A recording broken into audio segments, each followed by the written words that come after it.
지구에 사는 누군가가 문득 생각했다.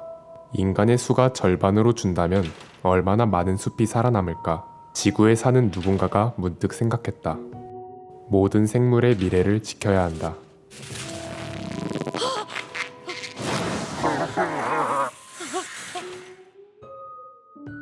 어느 날, 봄날의 민들레 홀씨처럼 기이하게 생긴 물체들이 하늘에서 눈 내리듯 여기저기로 흩어집니다.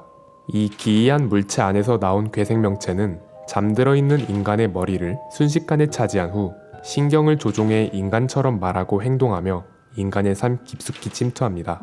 이 괴생물체들의 가장 위험한 부분은 바로 인간을 포식하는 생태를 가지고 있다는 부분입니다. 이들은 뛰어난 의퇴 능력과 학습 능력으로 점차 인간 사회를 위협하는데, 여기 지극히 평범한 고등학생인 이즈미 시니치도 기생생물에게 습격당하게 됩니다. 놀랍게도 때려잡으려는 시니치. 하지만 그 기생생물은 곧바로 시니치의 몸속에 침투하기 시작하는데, 깜짝 놀란 시니치의 필사적인 이어폰 줄 묶기로 기생생물은 시니치의 뇌까지 도달하지 못하고 없어졌습니다. 이 해프닝을 단순한 꿈이나 착각인 걸로 생각하고 그렇게 다음날 아침에 학교로 향합니다. 이 소녀의 이름은 무라노 사토미, 시니치가 좋아하는 여학생이었죠. 그녀를 본 시니치는 그녀를 사랑하는 마음을 담아 오른손으로 미친놈이었습니다. 역시 어느 나라든 수업 시간엔 핸드폰 보는 것이 국룰이 아니라, 시니치는 수업에 집중하지 않고 졸고 있던 사이 오른손이 혼자 멋대로 핸드폰을 보고 있던 것이죠. 열심히 졸고 있는 시니치를 깨우는 선생님. 시니치는 분명 자신은 졸고 있었는데 제멋대로 핸드폰을 보던 자신의 몸에 이상이 있다고 생각하고 조퇴를 하게 됩니다. 심란하고 이게 뭐지? 싶은 심정으로 귀가하던 도중 시니치의 눈앞에 어린아이가 차에 치일 뻔한 돌발 상황이 일어났고, 시니치는 아이를 구하기 위해 달려들어 오른손으로 차를 막습니다. 까꿍. 시니치는 오른손의 이상함을 깨닫고 자신의 손을 향해 협박하니 갑자기 오른손의 형태가 변하면서 눈과 입이 생겨나더니 이젠 말을 하기 시작합니다. 원래 사람의 뇌를 조종해야 하는 이 외계 생물체는 체내에 침투 도중 시니치가 이어폰 줄로 팔을 묶어버려서 어쩔 수 없이 오른손에 정착한 것이었죠. 그렇게 시니치는 기생생물인 미기와의 생활을 시작합니다. 시니치는 아무리 생각해도 자신의 오른손이 기생생물이라는 사실이 찝찝해 직접 오른손을 절단하려다 자신이 제거당할 뻔합니다. 인터넷에 자신의 상황에 대해 검색해봐도 도움이 될 만한 정보는 나오지 않았습니다. 오른손에 눈이 달렸어요 라고 검색해봤자 나올 리가 만무하죠. 이것도 분명 악몽이라고 생각한 시니치는 생각하는 것을 그만두고 푹 자고 일어났는데, 일어나 보니 오른손이 혼자 책을 읽고 있었습니다. 그리고 자고 일어난 사이에 오른손의 지능도 좀 상승했는지 능통하게 말도 하기 시작합니다. 시니치는 대화가 가능해진 오른손과 협상을 하는데, 오른쪽이는 이미 시니치의 오른손에 정착해 성장해버려서 뇌를 지배할 수 없었고, 시니치가 오른손을 자르면 평생 팔을 잃게 될 것이며, 오른쪽이는 자신의 목숨이 날아가는 것이죠. 결국 둘은 공존이라는 협상을 하게 됩니다. 아침부터 자신의 오른손을 자르는 미친 짓을 할 순 없고, 일단 아침밥이나 먹고 있을 때 시니치의 아버지가 토막살인에 대한 뉴스를 들려줍니다. 아버지가 봤던 토막살인의 진실은 시니치의 오른손에 달린 기생생물의 동족이 식인을 하는 것이었습니다. 이들은 인간의 몸의 숙주로 들어가 신경을 지배하고 머리를 거대한 칼날로 변형시켜 인간을 사륙한 것이었죠. 그 후 시니치는 자신의 오른손을 신고하고자 경찰서로 가려던 순간, 야야야, 지금 네가 경찰서에 가면 진짜 너는 바로 실험체 행임 이라는 오른쪽이의 조언 아닌 조언으로 실험체를 자처하러 가려던 시니치를 막습니다. 그 순간 오른쪽이가 자신의 동족을 감지하게 됩니다. 분명 개의 형태를 하고 있었지만 머리가 갈라져 촉수 같은 칼날이 뻗어져 나와 있는 도저히 개라고 볼 수 없는 생물로 변해 있었습니다. 이 경우는 사람이 아닌 동물에 기생하게 된 것이었죠.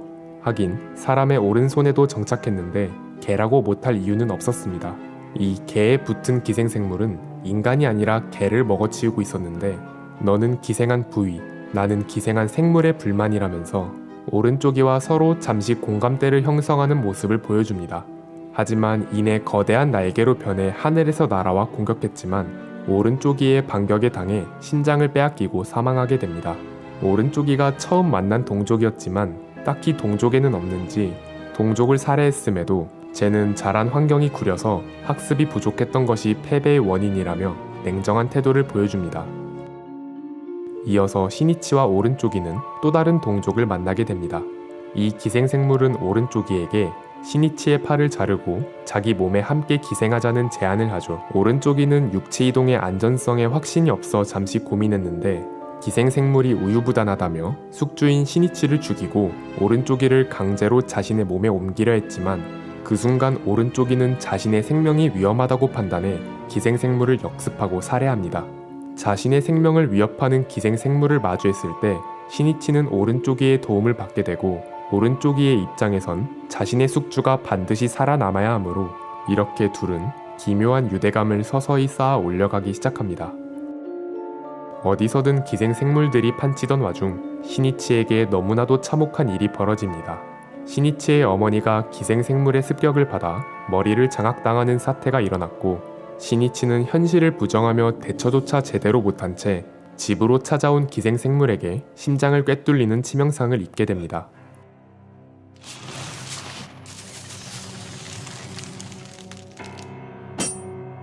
오른쪽이는 시니치를 치료하기 위해 시니치의 오른손으로부터 자신을 분리해 시니치의 몸 내부로 들어가 심장을 직접 용접하는 도박을 하게 됩니다.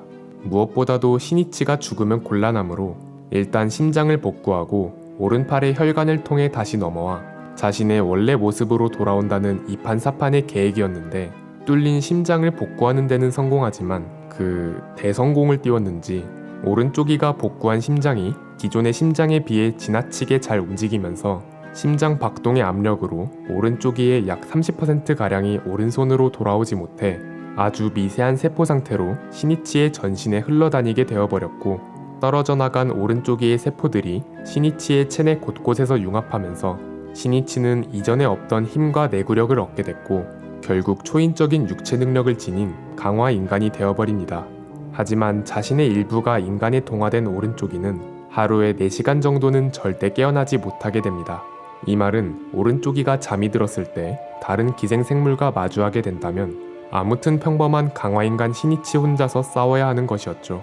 그래도 시니치의 오른팔을 칼날 형태로 변형시켜 놓고 잠이 들면 오른쪽이가 잠든 동안에도 쭉 팔이 변형된 상태로 유지되기 때문에 시니치 혼자서도 어느 정도 대응이 가능했습니다. 이제 시니치에겐 2가지 일이 남았습니다. 다른 기생생물들로부터 살아남는 것, 그리고 자신의 어머니를 살해하고 어머니의 몸을 차지한 기생생물에게 복수하는 것. 과연 평범한 고등학생이었던 시니치는 성공할 수 있을까요? 긴 영상 시청 감사드리고 저희는 간디 채널이었습니다. 감사합니다.